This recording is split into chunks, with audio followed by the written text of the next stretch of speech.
From stories across the world to stories here at home, this is the National News Podcast. A very good evening to Nitya Chandra.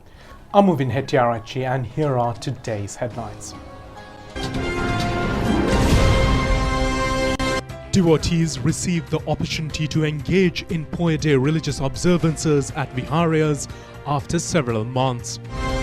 53 billion rupees have been approved to grant relief loans for 20,240 businesses adversely affected by the coronavirus pandemic. The president states since importing grain has been stopped, now the local farmers have the opportunity to supply grain to the market at a higher price. The Premier states since the good governance regime changed the Port City Agreement, a large extent of the land that was to be owned by the country was lost. The inaugural election campaign rally of the United National Party held today in central Colombo under the patronage of UNP leader Ranil Wickremesinghe.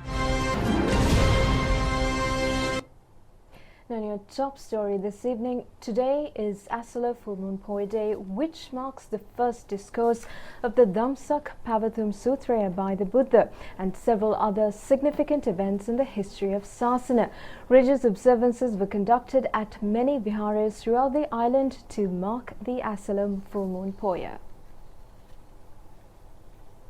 The Sasana history details that the conception of Prince Siddhartha Gautama, the birth of Prince Rahula, and the renunciation of Siddhartha Gautama to attain Buddhahood took place on such a Poya Day. The first Dhamma discourse exhorted by the Buddha at the Rajagaha Nuwara 3 months after attaining Parinirvana also coincides with the Asala Full Moon Poya.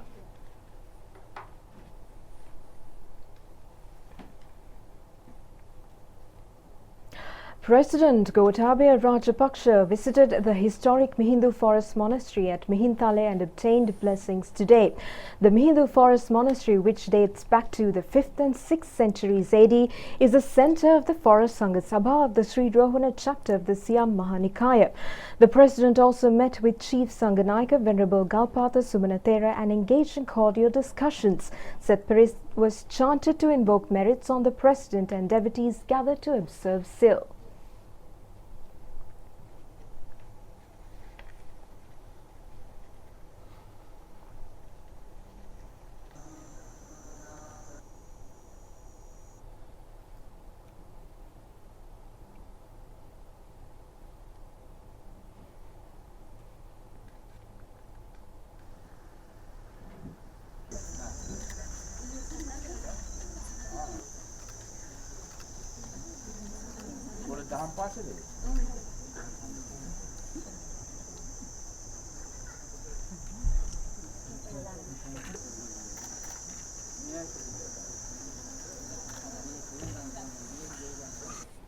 The 199th Dhamma sermon of the Amar Dham Sisilasa series of the Dhamma discourses was conducted at Carlton House at Tangol with the participation of Prime Minister Mahinda Rajapaksa today.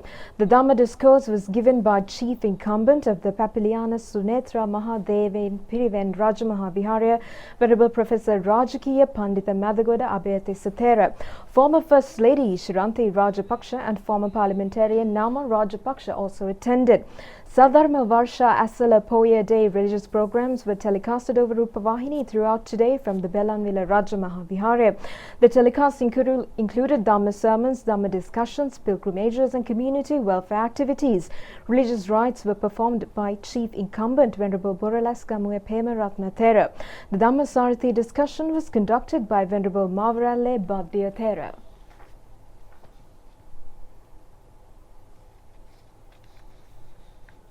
The Bank of Sri Lanka states that 53 billion rupees have been approved to grant relief for 20,240 businesses affected by the coronavirus pandemic. The central bank's Department of Rural Development issuing a notice states that thereby the affected sectors will be granted concession under 4% annual interest rate. The Saubhagya COVID-19 Renaissance Loan Scheme was introduced through a licensed banks with the intention of uplifting the economy of the country. Concessions can be applied under this loan scheme. for any businesses which has an annual turnover less than 1 billion rupees, including self-employed and self-owned businesses.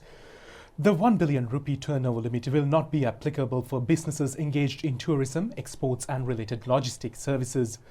This scheme will provide loan facilities for several sectors including single-owner businesses, self-employed, business engaged in trade and service sector, businesses involved in industrial and agricultural sector, as well as animal husbandry, aquaculture, plantations, apparel, construction, rubber and leather products, printing, tourism, IT and communications, healthcare and Ayurveda and recreation. Loans approved for agricultural sector under scheme total up to 8,957 million rupees. Under this sector, 947 million rupees in loans have been approved for cultivations, whilst plantations have been approved for 2,956 million rupees. Agro industries will receive loans to the value of 3,038 million rupees, while 722 million rupees and 987 million rupees have been approved for animal husbandry and aquaculture respectively. Loans approved for industrial sector under the scheme total up to 20,102 million rupees, out of which approved loan allocations for the apparel sector is 4,724 million rupees, whilst for leather and rubber products the allocation is 706 million rupees in loans.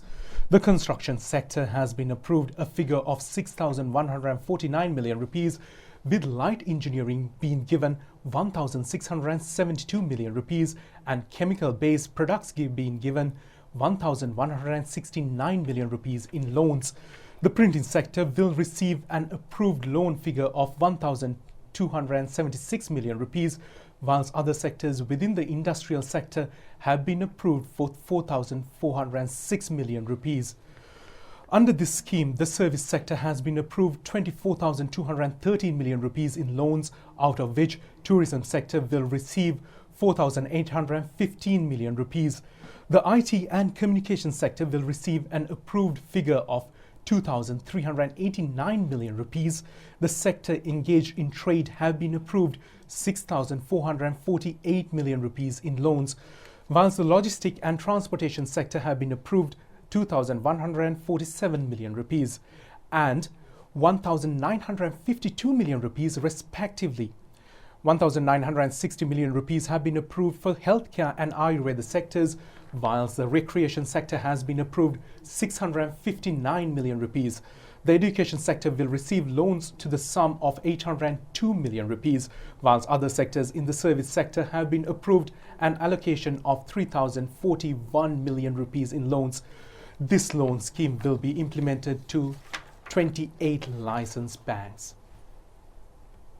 Now, in the meantime, President Gotabaya Rajapaksa says since the government has stopped importing grain, the farming community has received the opportunity to supply varieties of grain to the local and foreign market at a higher price. Now, therefore, the president encourages the people to grow extra crops of maize, green gram, cowpea and kurakang. The president made these comments during a tour of the Anuradhapura district conducted yesterday to ensure the victory of candidates contesting under the Sri Lanka Podujana Peramuna.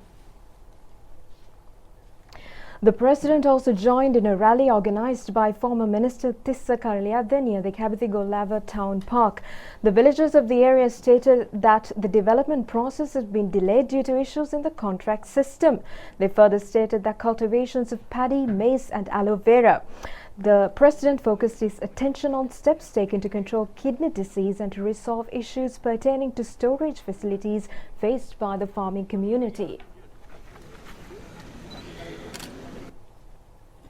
Issues faced by the people of the Madhavachi area in connection with the human-elephant conflict and farmers' loans were presented to the president. The people of the area pointed out these issues to the president when he participated in a rally held near the Senanaika Children's Park at Madhavachi, organized by H. Nandasena.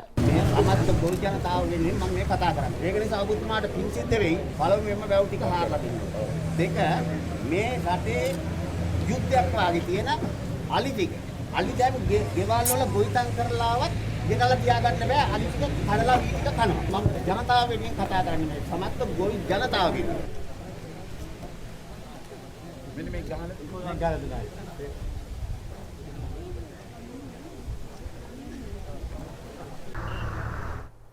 President Gotabaya Rajapaksa also joined in a rally organized by Sarath Kumarasiri near the Tholuvilla West Archaeological Reserve at Anuradhapura.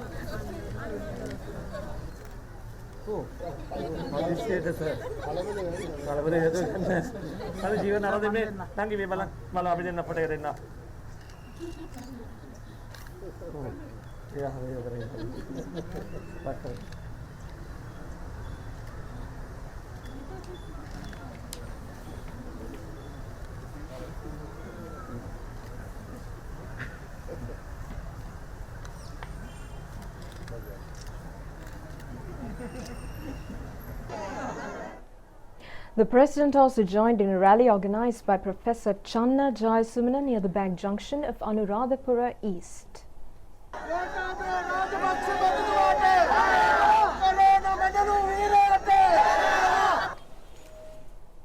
Joining in a rally organized by Vika Premaratna at Kadapanaha in Anuradhapura by former State Minister Shehan Semasinghe near the Kumbicham Kulam tank, President Gotabaya Rajapaksa stated that the contributions received from the farming community of the Anuradhapura district to uplift the agro-economy of the country is commendable.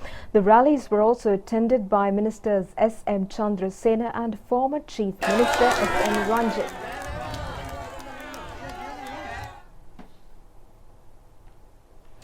Now, in the meantime, the Presidential Commission on Political Victimization yesterday cited as respondents and issued notices summoning former parliamentarians Dr. Rajitha Senaratnam, Ranjit Madhumabandara, D.M. Swaminathan, Ranjan Ramanaika and Ajit Pereira.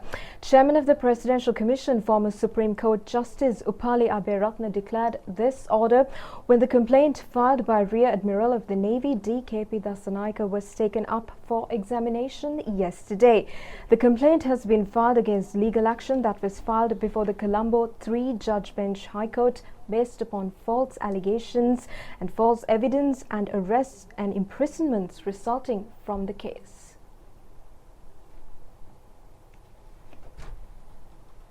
The chairman of the commission ordered that notices be issued summoning 7 individuals before the commission, including former DIGs Ravi Vaidyalankara and Ravi Sanaviratna and President's Counsel J.C. Veliamuna.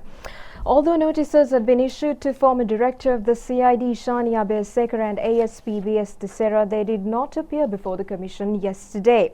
Testifying before the commission, Rear Admiral D.K.P. Dasanaika stated that attempts were made to use him as a witness to involve then Defence Secretary Gotabaya Rajapaksa and former Navy Commander Vasantha Karanagara in charges pertaining to abductions. He further stated that when the attempts failed, legal action was taken against him upon false allegations, making him an offender.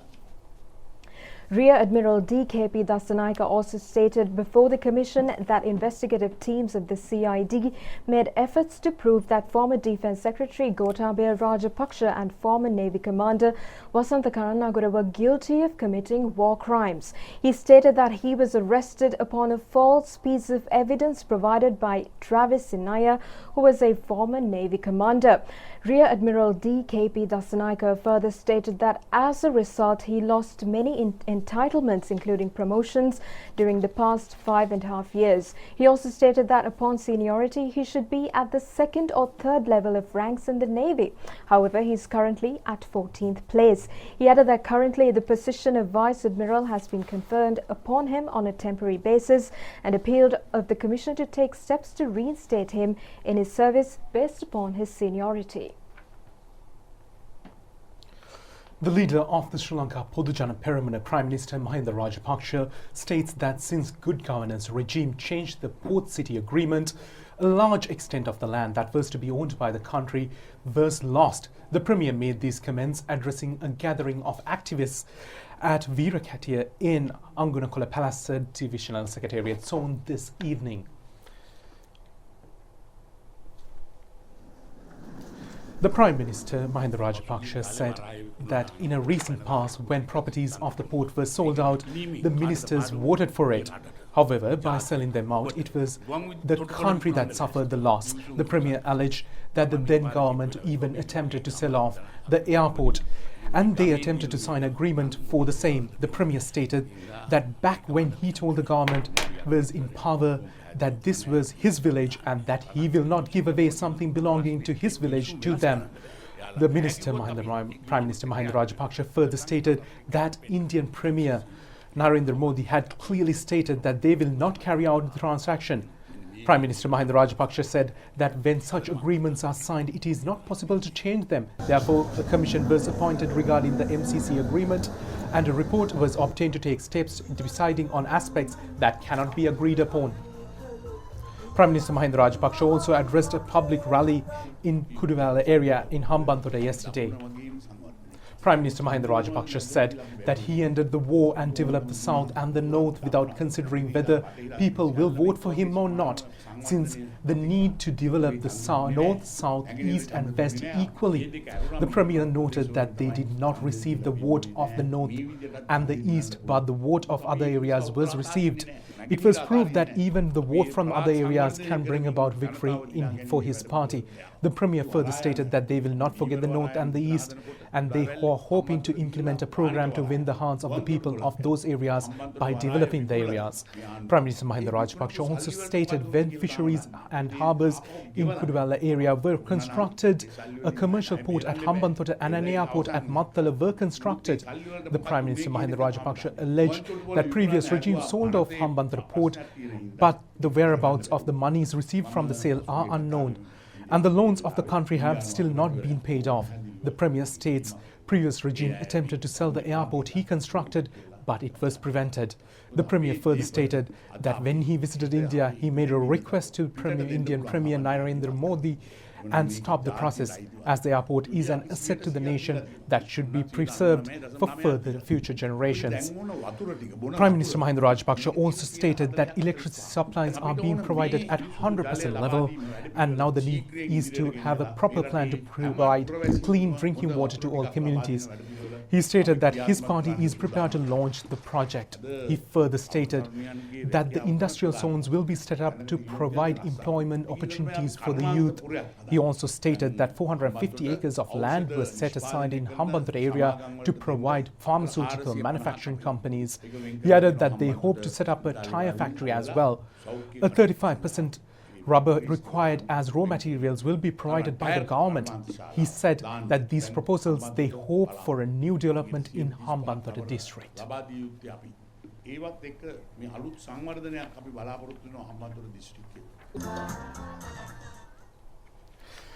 A supporter of the banned Islamic State terror group has been jailed for life with minimum term of 14 years after admitting a plot to blowing herself up in a bomb attack at St. Paul's Cathedral in London. A Muslim convert, Shaikh, was caught after an elaborate operation, but her case raised doubts in the court about whether drug addict and emotionally damaged woman would be ever had gone through such an attack. Shortly before midday on 24th September last year, an Oxbridge, London underground station, Shafiqia Shaikh had finished wiping away her tears. She found a soulmate, a woman called Azra, who had consoled her as she poured her heart out. Then Shaikh, happy that she had found someone who understood, handed over 2 pink bags so that her new friend could take them away and fill them with bombs to blow up the St. Paul's Cathedral. As they parted, Azra would probably have stopped the convert recording she had been making.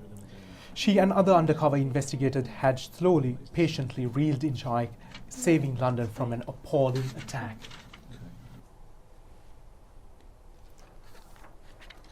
Now for more news. The Arogya private hospital constructed in Thangala town was declared open today.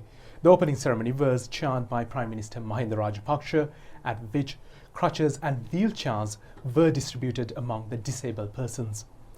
Employees of the Hambantota Sultan and Sultan Bundola and Palapatu run by the Ceylon Salt Corporation donated a one-day salary each to COVID-19 healthcare and social security fund today.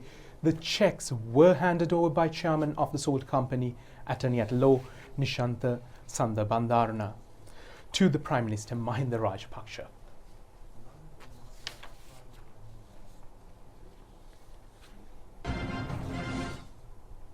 Now, in the meantime, the Indian High Commission in Sri Lanka has taken steps to conduct special religious programs every Poya Day with the objective of enhancing cultural and social ties between India and Sri Lanka.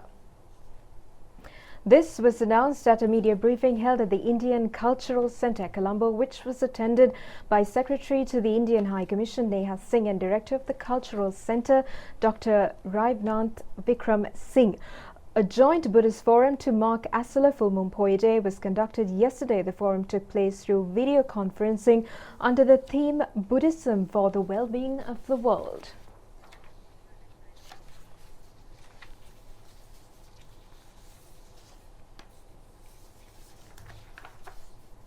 Now, before we move on, let's take a look at how countries in the world have been combating the COVID-19 pandemic.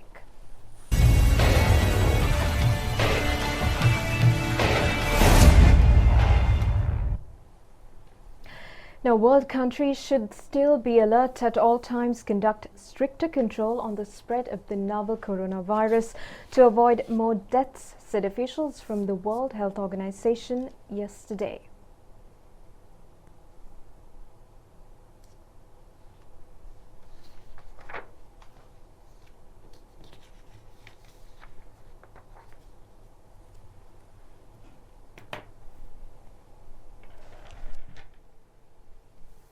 The virus can still spread efficiently in a situation where 20% of the population has antibodies. Again, we need to also think about the length of protection that those antibodies provide. That the absolute objective of getting as many people positive in your community, if that's an objective, it has to be balanced against the number of people who will get very sick and die as you achieve that number. And I think right now, the proportion of people around the world who are seropositive does not provide us with a barrier against the second wave of infection or second peaks in the current waves. We really do have to double down on the control measures that we have at our disposal. We need to suppress infection, we need to reduce mortality. With regards to some lab research results saying that mutation of the novel coronavirus sample D614G may speed up the replication and spread of the virus. Another WHO official said 29% of the COVID-19 samples were seen mutating, and no evidence showed it would cause more serious disease. In the UK, in the Netherlands, in Germany, and also in North America, in the Americas. So far, there's no evidence that this leads to more severe disease. Meanwhile, Britain will end the coronavirus quarantines for people arriving in England from more than 50 countries, including Germany, France, Spain and Italy, but not the United States, the British government said yesterday. Britain will end quarantines for people arriving in England from more than 50 countries, authorities announced on Friday. Travellers from Germany, France, Spain and Italy are all welcome, but not from the US. The move, due to come in from July 10th, clears the way for millions of British tourists to take summer holidays without having to be quarantined when they come home. But those heading back from higher risk countries will still have to self-isolate for 14 days. The rules only apply in England. Scotland, Wales and Northern Ireland have not announced plans to lift quarantine rules. The full list of countries has not been published yet, but the US will stay on a so-called red list. British Transport Secretary Grant Shapps said there is no reciprocal arrangement in place with the US as of yet. The government said it expected countries on the quarantine-free list to relax their own restrictions for British travellers. 3 of Europe's biggest airlines have now ended a legal challenge against the British government due to the new rules scrapping quarantine for some travellers. British Airways, Ryanair and EasyJet had criticised the quarantine policy, saying it dealt a catastrophic blow to the industry this summer. Britain is slowly reopening its economy. England and Northern Ireland will reopen pubs this weekend, and Scotland and Wales are expected to follow later in July.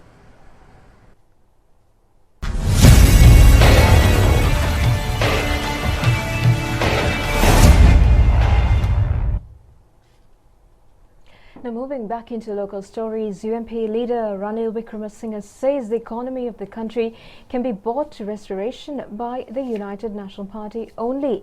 Initiating the election campaign process of the party, the UMP leader stated that the financing methodology in this respect will be detailed in the days ahead. The rally was held centred on the Colombo Central area.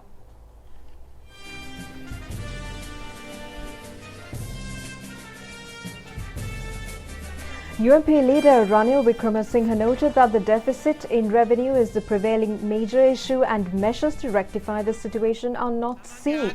The UMP leader stated that the methodology of funding will be detailed by him in the days to come.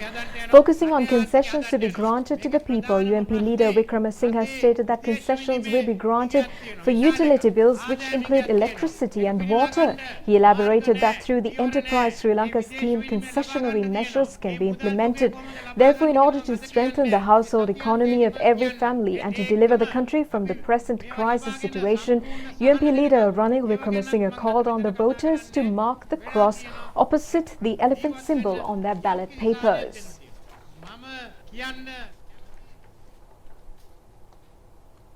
Meanwhile, full recoveries from the COVID-19 virus in the country currently stand at 90.97%. The number of fully recovered patients discharged from hospitals stands at 1,885. 3 COVID-19 positive patients were detected in the country today, out of which 2 were returnees from Qatar, whilst the third was a returnee from Bangladesh. Currently, the number of patients undergoing further hospitalized treatment stands at 196. This is a percentage of 8.49.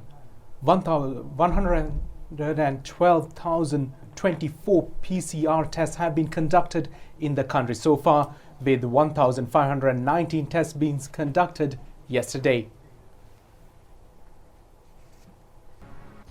That's it for tonight's English News Update. Thank you for joining us. Good night. Good night.